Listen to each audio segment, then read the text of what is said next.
वसईमध्ये petrol pump मालकाची हत्या करण्यात आल्याची प्राथमिक माहिती समोर आली आहे। रामचंद्र काकराणी वय वर्षे 75 असे पेट्रोल पंप मालकाचे नाव आहे। मयत यांचं विरारच्या चंदनसार या ठिकाणी राहिल ऑटो सर्व्हिस सेंटर हे पेट्रोल पंप आहे। ते राहायला उल्हासनगर या ठिकाणी आहेत। रविवारी ते आपल्या पेट्रोल पंपावर ह्युंदाई कंपनीच्या क्रेटा या कारमधून ड्रायव्हरसह दुपारी 3 वाजता आले होते। त्यानंतर सायंकाळी 5च्या दरम्यान ते तेथून निघाले, मात्र त्यानंतर ते घरी पोहोचलेच नाही। ड्रायव्हरही त्यानंतर नॉट रिचेबल झाला। शेवटचं लोकेशन नायगाव पोलीस ठाण्याच्या हद्दीत मिळाल्याने त्यांच्या मुलाने सोमवारी रात्री 2 वाजता नायगाव पोलीस ठाण्यात रामचंद्र काकराणी मिसिंग असल्याची तक्रार नोंद केली।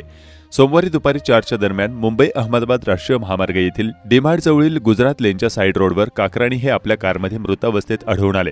नायगाव पोलिसांनी घटनास्थळी पोहोचून पंचनामा केला आहे आणि मृतदेह शवविच्छेदन अहवालासाठी रुग्णालयात पाठवण्यात आला आहे। शवविच्छेदन अहवालानंतर मृत्यूचं खरं कारण समजेल, मात्र पोलिसांनी प्राथमिकरित्या गळा दाबून हत्या केल्याचा अंदाज वर्तवला आहे, तर ड्रायव्हर आणि त्याचे अन्य साथीदारांनी ही हत्या केल्याचा अंदाज व्यक्त केला जात आहे। मयत हे रामचंद्र काकराणी आहेत आणि त्यांचा चंदनसर विरार येथे राहिल ऑटो सर्व्हिस पेट्रोल पंप आहे। ते उल्हासनगरला राहतात। त्यांच्या ड्रायव्हर सोबत ते इकडे काल 3 वाजता आले होते।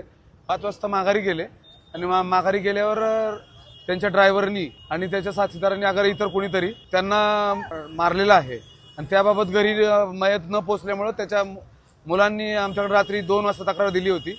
त्यावरून तिकडे किडनॅपिंगचा गुन्हा दाखल झाला होता। आज रोजी पेल्लार येथे बॉडी भेटलेली आहे। त्याचा आता पुढील कारवाई करत आहोत।